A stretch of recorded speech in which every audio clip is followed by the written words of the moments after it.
So you have to start with some basic cushion, some basic savings, because if you don't have any savings at all, well, now you're in financial danger, because if anything goes wrong, then now you got to go into credit card debt and it just creates this big financial mess. So you definitely want to have some savings put aside first. Second, Dave Ramsey says that you should follow the debt snowball method to pay down your debts except your mortgage before you start doing anything else.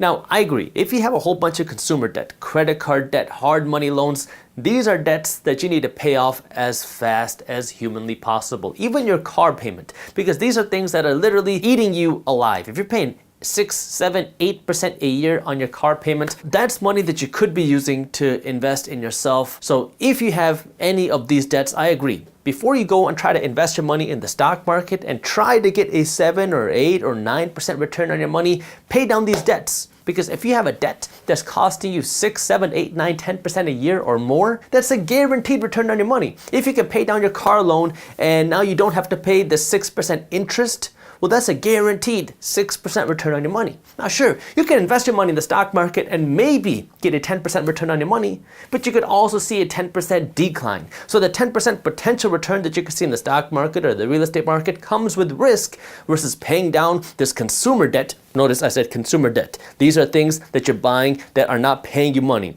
So your car loan, your credit card debt, your hard money loans, if these are not making you any money, these are consumer debts and you need to pay these down as fast as possible. And if you're paying 6% or more on your consumer debt, well, it would be more beneficial for you to pay down this debt than to take this cash and invest it, because investments come with risk versus paying down your debt does not. Also, I want to add something here. So when I went to college, I never used a credit card. I just used my debit card and I used cash. But then I started to run into some issues with my debit card and cash. I had the cash stolen out of my wallet a couple of times, so that was not fun. And then I had made purchases with my debit card where my debit card company would not reimburse me after I got scammed. I bought something, I never got my product. I called up the debit card company and they said that at this time they were not able to provide me any sort of fraud protection. They would only give me that if I had a credit card. So after that happened, I knew that I was a disciplined spender.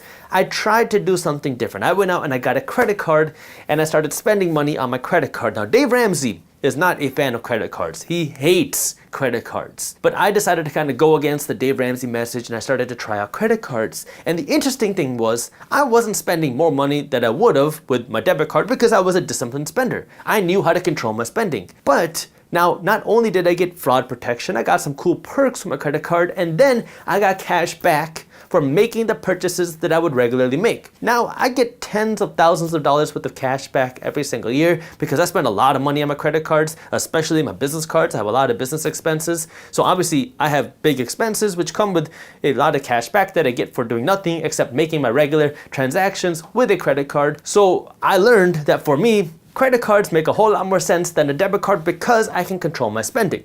Now, the perks, the rewards, the cashback that you can get with your credit card are not worth it unless you can control your spending.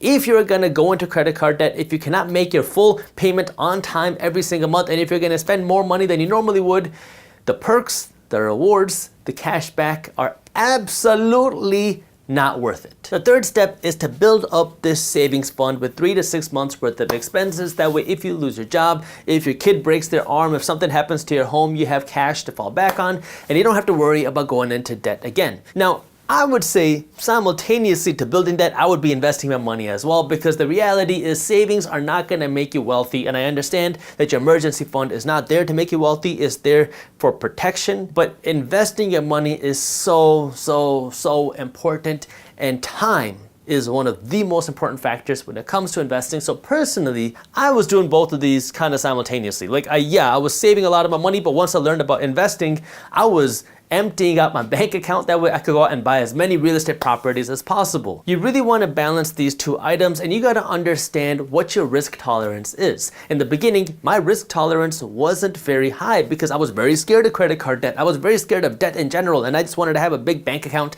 that went protected.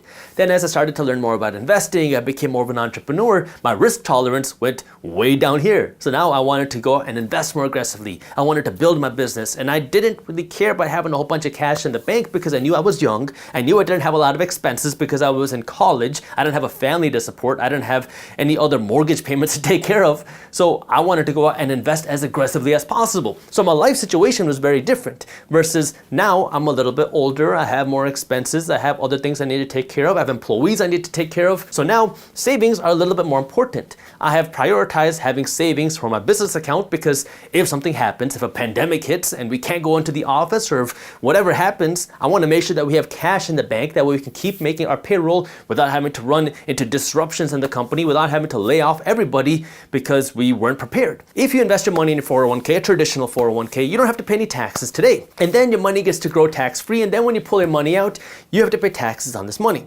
Now, typically, if you invest this money and you make a profit, you would pay something called capital gains taxes. Capital gains taxes are the investment tax rates that you pay when you invest your money and you make a profit over the long term. Well, when you pull your money out of your 401k, you don't get these long-term capital gains rates, which are the lower tax rate. You pay something called ordinary tax rate. These are the same tax rates you pay on the income that you make from your job. Well, this is where everybody says, oh, but when you're retired and you're older, you're not going to have an income, so your income's going to be less, so you're going to pay a lower tax rate. Now, that makes absolutely no sense to me. Why would I want to be 65 years old with no income? Sure, maybe I'm not working the same way I was before, but if I planned my life right from when I was younger to when I was older, I want to be building more and more income, passive income every single year by stacking up my assets. So the whole idea, the concept of this traditional retirement doesn't really make any sense to me because I think the whole traditional idea of retirement is why would I want to work a job so I can ultimately quit and then start living my life? I mean, now because of the pandemic, people have started to realize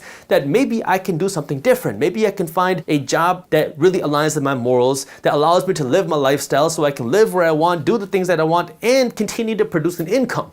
So for me, I don't like the traditional idea of retirement. I don't like these traditional retirement plans because you're so limited in what you can do. You're controlled in what you can do. You're controlled on when you can pull your money out.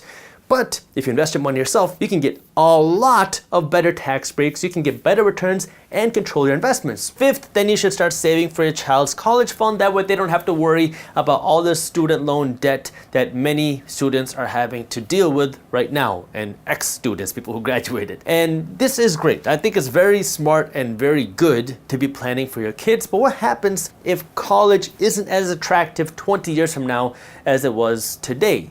What happens then? Well, you invested all this money into a college fund, and if you're investing your money into one of those government-sponsored college funds, well, that money might no longer be yours because it's very limited to how you can spend the money. And there are some other government-sponsored college funds which only pay out if your son or daughter goes to college in the state that you invested this money in. So you have to be very careful with which college fund that you're investing your money in. I, again, like to look at something a little bit different. I heard this example from a teacher of mine where he told me that instead of investing his money into a college fund, what he did when his son or daughter was born, he bought them a house, an investment property. That property was under their name, or maybe it was under his name, but the income that he made from that property was the savings for his son or daughter's college fund. And so over the next 2 decades, as they get older, this property will continue to generate more income. The income will cover the repairs, upgrades, everything needs to be done. And over the 2 decades, they will also work to pay down the mortgage. So then when his son or daughter turn 18 and they go to college, they will get the title to the property, they will have the income,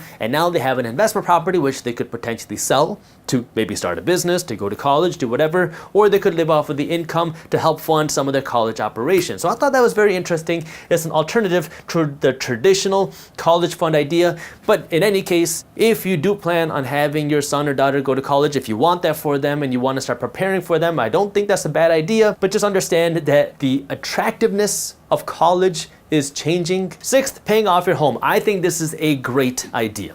Now, even if your mortgage is 3% a year, at the end of the day, you still have a mortgage payment. Now, if you can go out and invest your money and get a 7 to 10% return, well, that's still better than what your mortgage payment is, because now you're getting a 7 to 10% return, but your mortgage is costing you 3%, so that's profitable. But any sort of investment has risks. And if you just want to limit the risk from your life and you just want to live free, then paying off your home can definitely definitely help you with that, because if you don't have a housing payment, that's one of the biggest costs for the majority of Americans. So I think this is a great way for you to eliminate a lot of your personal financial stress, because now you don't got to worry about this. And I always had to look at your home as a liability. Now I know for the majority of Americans, your home is the biggest asset that you're ever going to invest in, but for me, that's not the case.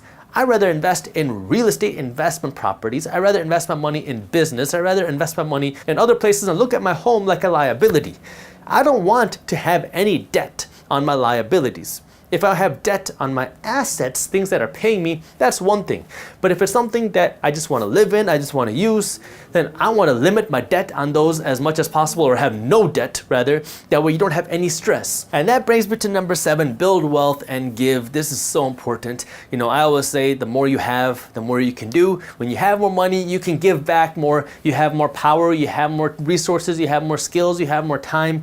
So when you have the ability to give more, you definitely should be able to give more. So when it comes to these 7 baby steps, again, Dave Ramsey is a very smart person. He's helped countless people get out of debt. He's helped countless people start their financial journey and even become wealthy. So for the average person, I think this is absolutely great. But what I recommend to everybody, try it out. See what you like, see what you don't like. And as you start to try, you will learn, and then you will find the right system for you. You don't have to blindly follow any system. Find the one for you. That's why I always say, don't blindly follow what I say.